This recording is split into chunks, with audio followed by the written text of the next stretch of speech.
स्वः तत्सवितुर्वरेण्यं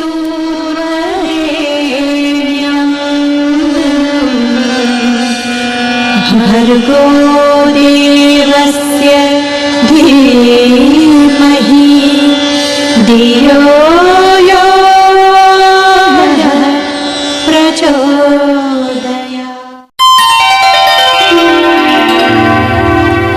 अखण्डमण्डलाकारं व्याप्तं येन चराचरं तत्पदं दर्शितं येन तस्मै श्री गुरुवे नमः। मित्रों, किसी भी मंत्र की सिद्धि के लिए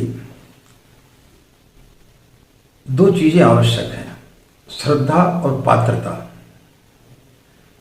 जब तक आप किसी इष्ट की साधना करते हैं, किसी भी मंत्र का जाप करते हैं, कोई भी अनुष्ठान करते हैं, तो उसका आपको सत परिणाम तब तक प्राप्त नहीं होता है जब तक ये दो चीजें उसमें समाहित ना हो। यदि आपकी श्रद्धा उसके प्रति नहीं है, उस इष्ट के प्रति, उस गुरु के प्रति यदि आपकी श्रद्धा नहीं है, तो वो मंत्र आपको कभी भी फलित नहीं हो सकता है।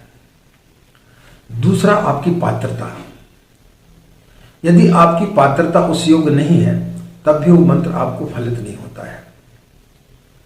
तो मित्रों, नवरात्रि का पर्व कल से प्रारंभ होने के लिए जा रहा है। हमने लगभग एक सप्ताह पहले से ही बहुत सारे वीडियोस में डाले हुए नवरात्रि का पर्व क्यों मनाया जाता है। इसमें यदि हम किसी भी मंत्र का जाप करते हैं, कोई भी अनुष्ठान करते हैं, तो वो हमें क्यों ज़्यादा जल्दी फलित होता है।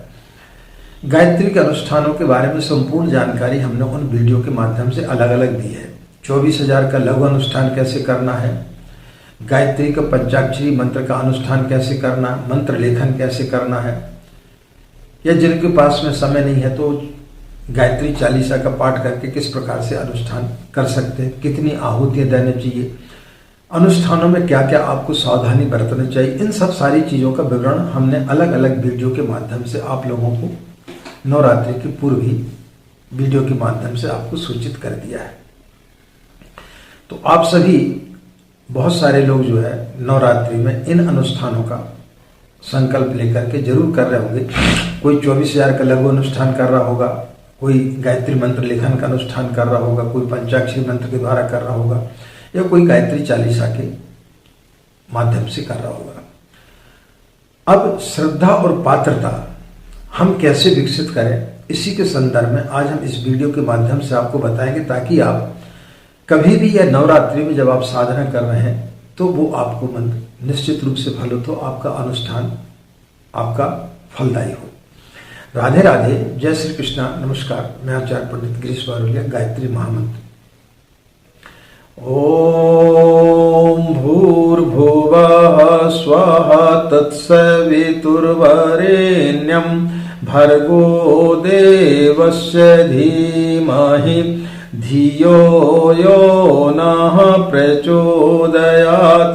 अखण्डमण्डलाकारं व्याप्तं येन चराचरं तत्पदं दर्शितं येन तस्मै श्री गुरवे नमः, तस्मै श्री गुरवे नमः। मित्रों, हम सभी का बड़ा सौभाग्य है कि हम ऐसी भारत भूमि में हम लोगों ने जन्म लिया है जिसके कण कण में ईश्वर का वास है। भारतवर्ष की ऐसी कोई भी भूमि नहीं है जहां की महापुरुषों ने जन्म ना लिया हो, भगवान के अवतार ना हुए हो। और उससे बड़ी चीज आज के युग में एक ऐसे तपस्वी, ऐसे युग दृष्टा, ऐसे जगत गुरु से हमारा संपर्क हुआ कि जिसके माध्यम से हम गायत्री मंत्र का लाभ उठा पा रहे हैं। तो इनका लाभ कब हमें प्राप्त होता है? जब श्रद्धा और पात्रता आपके अंदर हो। बाहर की शक्तियों से हम लड़ सकते हैं, लेकिन अंदर की जो शक्तियां हैं उनसे लड़ने के लिए जो आपका काम, क्रोध, लोभ, मोह, मद, मत्सर, इन सब चीजों को लड़ने के लिए व्यक्ति को साधना में उतरना पड़ता है। और जब व्यक्ति साधना में उतरता है तो उसके लिए श्रद्धा होना उसकी जरूरी है। तो जब हमारी श्रद्धा किसी मंत्र पर होती है, किसी गुरु के ऊपर होती, किसी इष्ट के ऊपर होती, तब वो मंत्र हमें फलित होना प्रारंभ होता है। लेकिन क्या होता है, कई लोगों के इस प्रकार से हमारे पास में मैसेज आते रहते, फोन आते रहते हैं कि आचार्य जी इसके साथ में हम इतने और भगवान की पूजा कर सकते हैं क्या, इतने और मंत्रों का हम जाप कर सकते हैं क्या, अलग अलग मंत्रों का भी जाप कर सकते हैं क्या। एक जगह यदि आप अपनी श्रद्धा और निष्ठा को करेंगे तो आपको लाभ होगा। एक बड़ी छोटी सी कहानी हम आपको बताएं। 4 सहेलियां थी, एक ही साथ उन्होंने अपनी पढ़ाई इत्यादि की और उनमें काफी घनिष्ठता थी। पहली सहेली की शादी हुई बजरंगपुरम में। जब उसकी शादी हुई तो साल भर के बाद में उसको बच्चा हुआ। अस्पताल में उसको भर्ती कराया गया। उसका पति बाहर इंतजार कर रहा था, छाती फैलाए हुए घूम रहा था कि भाई बच्चे का पिता बनने वाला है। जैसी नर्स निकली तो उसने बोला कि क्या हुआ। बोले हो तो गया लेकिन अभी पता नहीं है क्या हुआ है। उसको बड़ा आश्चर्य हुआ कि इसमें कौन सी बड़ी बात है, लड़का हुआ है लड़की हुई है, ये जानने में कोई बड़ी टेक्नोलॉजी की तो जरूरत नहीं पड़ती, तो साधारण सी बात है, बच्चा पैदा होता है नंगा पैदा होता है। लेकिन ये नर्स क्यों नहीं बता रही। उसी समय एक दूसरी नर्स निकली, पसीना पसीना थी। उसने उसको रोका, बोले क्या हुआ है। बोले हो तो गया लेकिन अभी बताना मुश्किल है। उसको और बड़ी घबराहट होने लगी, क्या बात है, लड़का या लड़की बताने में इतना समस्या क्यों आ रही है। फिर तीसरी नर्स निकली, उसने भी वही जवाब दिया। अब तो उसकी सहन शक्ति का बांध टूटने लगा। उसके बाद में एक डॉक्टर निकला। जैसे वो डॉक्टर निकला, पसीना पसीना था, उसने उसका हाथ पकड़ लिया। बोले भाई साहब क्या हुआ, इतनी सी बात बताने में आपको इतना समय क्यों लग रहा है। भाई बच्चा तो नंगा पैदा होता है, लड़का या लड़की है, देखने में कितना टाइम लगता है। बोले वो तो ठीक है लेकिन जैसी बच्चा पैदा हुआ वो तो जाकर के छत पर बैठ गया है। अब जब नीचे उतरे तो पता चले कि लड़का है या लड़की है। हम लोग इतने परेशान हैं, सब लोग परेशान हो गए हैं, लेकिन वो नीचे उतरने का नाम ही नहीं ले रहा है। तीनों सहेलियों को जब पता चला तो उन्होंने बोला कि अरे इस लड़की की शादी बजरंगपुरम में हुई तो बजरंगबली स्वयं साक्षात आ गया। तीनों भयभीत हो गई। अब उन्होंने सोचा कि अब किस प्रकार से शादी की जाए। जब दूसरी सहेली की शादी की बातचीत चली तो उसने, अरे सहेली घबराई हुई थी, तो दूसरी सहेली ने जो है देख करके और एक अच्छे से गांव का नाम पता किया, अद्वैतपुरम। उसने उससे शादी कर ली। पति को भी नहीं देखा कैसा है कैसा नहीं, बहुत घबराई हुई थी। जैसी शादी हुई उसका पति मर गया, क्योंकि अद्वैतपुरम नाम था। अब तो बाकी 2 सहेली और ज्यादा भयभीत हो गई। बोले भाई गांव का बड़ा महत्व होता है, अब कैसा किया जाए। तो तीसरी सहेली ने नेट खोला और पूरे गांव का निरीक्षण किया तो उसको एक गांव देखा, द्वैतपुरम। उसने वहां पर शादी कर ली। जैसे उसकी शादी हुई तो उसको 2 बच्चे पैदा हुए, क्योंकि उस गांव का नाम था द्वैतपुरम। अब वो आखिरी वाली सहेली बड़ी घबराई। उसने बोला भाई अब ऐसे शादी नहीं करना है। तो गांव में एक व्यक्ति रह रहा था, उससे उसकी मित्रता हो गई, उससे उसका प्रेम संबंध हो गया। बात आगे बढ़ती बढ़ती शादी तक पहुंच गई।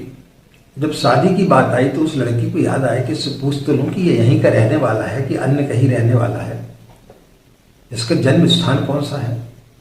तो उसने उससे पूछा कि भाई आप प्रॉपर कहाँ के रहने वाले हैं। तो उसने बोला सहस्त्रपुरम। उसने अपना माथा पीट लिया कि द्वैतपुरम में 2 बच्चे, सहस्त्रपुरम में तो पता नहीं क्या हाल होगा। तो मित्रों हम भी इसी प्रकार से करते हैं।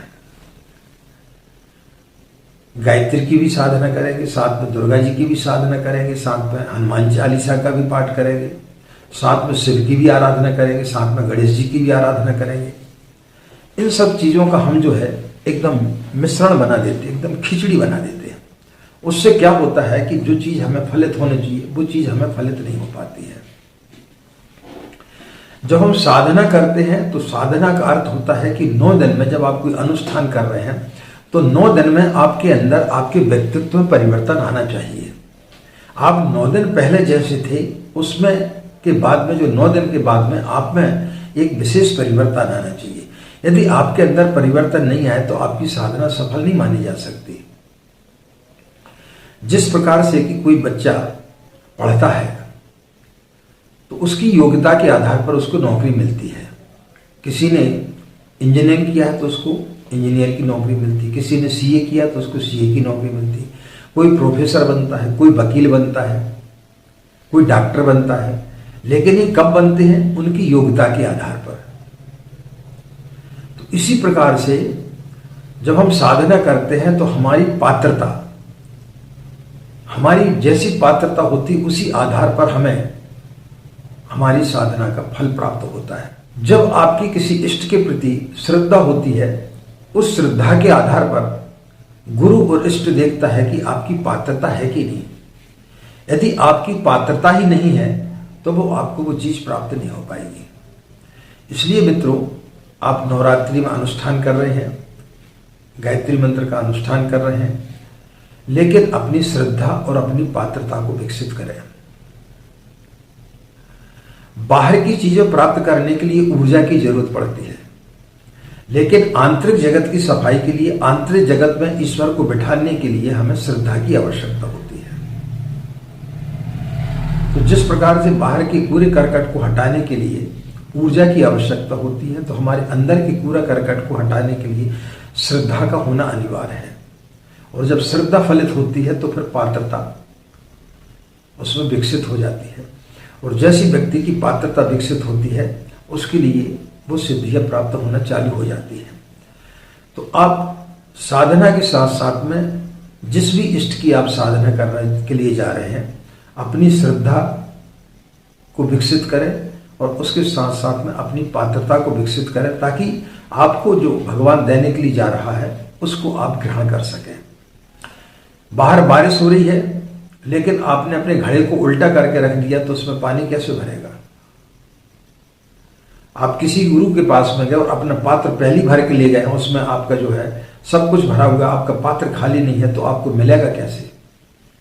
इष्ट के पास जाना तो पूरा अपने आप को खाली करके जाना। जब तक आप स्वयं खाली नहीं होंगे तब तक आपको इष्ट की सिद्धियां प्राप्त नहीं होगी। अपने आप को खाली करके बैठना, अपने अंदर के लोभ, मोह, काम, क्रोध, अहंकार, जब तक इनको आप द्रोहित नहीं करेंगे तब तक आप जो है दूसरे व्यक्ति नहीं हो सकते, तब तक आपको साधना फलित नहीं हो सकती। तो ये बड़े अवसर आते हैं नवरात्रि के। इस समय आपके लिए अपनी पात्रता को विकसित करना चाहिए और श्रद्धा पूर्वक की हुई साधना 100% जो है वो सफल होती है। एक साधु थे, उनके पास में कुछ सिद्धियां थी। उन्होंने उनके शिष्यों को बोला कि आप हाथ बंद करो और जो भी आप मांगना चाहोगे वो आपको मिल जाएगा। उन्होंने बोला ठीक है आप मांगो। तो उन्होंने मांगा, बोले अब मुट्ठी खोलो, कुछ भी नहीं था। उन्होंने बोला फिर से एक एक फूल अपने हाथ में रखो और अब मांगो। उन्होंने मांगा तो जिसने जो मांगा, किसी ने सोना मांगा, किसी ने चांदी मांगा, किसी ने हीरा मांगा, किसी ने कुछ मांगा, वो चीजें उनको प्राप्त हो गई। तो उन्होंने बोला कि अब क्यों प्राप्त हुई? अब इसलिए प्राप्त हुई क्योंकि मैंने आपकी संकल्प में अपनी श्रद्धा की ऊर्जा को भर दिया। तो जैसी श्रद्धा रूपी ऊर्जा उसके अंदर गई वो फलित हो गई। हनुमान जी लंका में उस पार कैसे गए? समुद्र को लांघ करके, क्योंकि भगवान राम की ऊर्जा उन्हें प्राप्त हुई और उसके माध्यम से उनकी श्रद्धा और उनके अंदर पात्रता थी, तो वो लंका पहुंच सके समुद्र को पार करके। ऐसे अनेकों उदाहरण हैं। तो जब तक आपकी श्रद्धा नहीं होगी तब तक आपकी पात्रता विकसित नहीं होगी, और आपकी पात्रता नहीं होगी तो वो आपको वो चीज प्राप्त नहीं होगी। जैसे कि आपकी योग्यता जितनी होती है उतनी ही आपको वैसी नौकरी मिलती है। तो जब भौतिक जगत में योग्यता जरूरी है तो आध्यात्मिक जगत में श्रद्धा और पात्रता की आवश्यकता होना जरूरी है। तो जब तक ये दोनों चीज़ों को आप अपने जीवन में नहीं उतारेंगे तब तक साधना फलित नहीं होगी। तो श्रद्धा पूर्वक अपनी साधना करें और पूर्ण रूप से समर्पित होकर के और अपनी पात्रता को विकसित करते हुए यदि आप इन नवरात्रि में साधना करेंगे तो निश्चित रूप से आपकी साधना सफल होगी। आशा मित्रों, यह जानकारी निश्चित रूप से आपके अनुष्ठान में काफी लाभप्रद होगी और आप इसका अनुसरण करेंगे तो निश्चित रूप से आपको लाभ होगा। इसके पश्चात में किसी प्रकार की कोई भी शंका आपके मन में आती है तो हम नीचे जो नंबर दे रहे हैं उसमें उसके व्हाट्सएप नंबर पर मैसेज डाल करके कि हमें साधना संबंधित यह जानकारी चाहिए, तो फोन के माध्यम से आपको जानकारी देना होगी तो हम आपको फोन करने के लिए बोलेंगे। और यदि ऐसी लिखित में हमको लगेगा कि आपके प्रश्न का उत्तर इसी में दिया जा सकता है तो हम आपको प्रश्न का उत्तर उसी में लिख करके दे देंगे। तो कोई भी आपको शंका होती है तो आप जो है हमसे पूछ सकते हैं। पुनः आपको किसी नए वीडियो में दोबारा फिर मिलेंगे। आपकी साधना सफल हो, आपकी नवरात्रि की साधना में जो भी आपने संकल्प लिए हैं वो पूज्य गुरुदेव गायत्री माता का सूक्ष्म संरक्षण आपको मिले, उनका आशीर्वाद आपको मिले, ऐसी कामना करते हैं। आप सभी के अंदर बैठे परमात्मा को हमारा प्रणाम। आज की बात यही समाप्त करते हैं। हमें आज्ञा दें। नमस्कार। ओम शांति।